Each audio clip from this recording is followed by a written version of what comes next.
Hello, and welcome to Section 2. In these videos, we are going to be talking about containers. Containers are used to store collections of homogeneous data.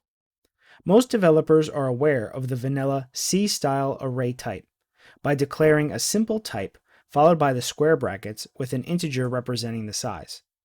However, arrays have strict limitations that make them difficult to work with in some circumstances.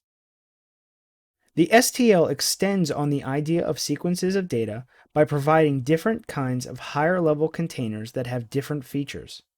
Some are dynamically sized, some are ordered, and some offer quick insertions and others offer quick searching. Depending on the needs of the developer, there is a container for you. The three main types of containers are sequence containers, associative containers, and adapter containers. Sequence containers are containers that are ordered in a strict linear sequence. Like vanilla arrays, items in the sequence are accessed by their index. Some sequence containers, like the standard array and the standard vector, guarantee that they are allocated in contiguous memory blocks, much like vanilla arrays, while others, like the linked list types, do not. Associative containers store elements by key and not by position. In some associative containers, the order is not guaranteed at all. Maps provide key-value pairs, and sets provide a collection of keys that are guaranteed to be unique. The adapter containers are not real containers in that there is not an actual implementation, but instead there's a different API applied to an existing container. So what can we do with these containers? The answer is, it depends.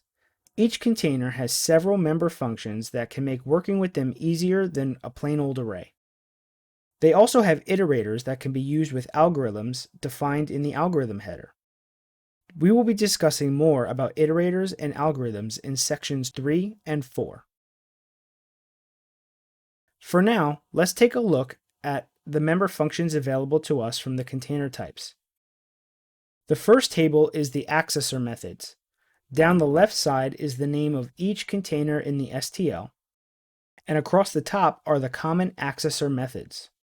If there is an X, then this container has the corresponding method.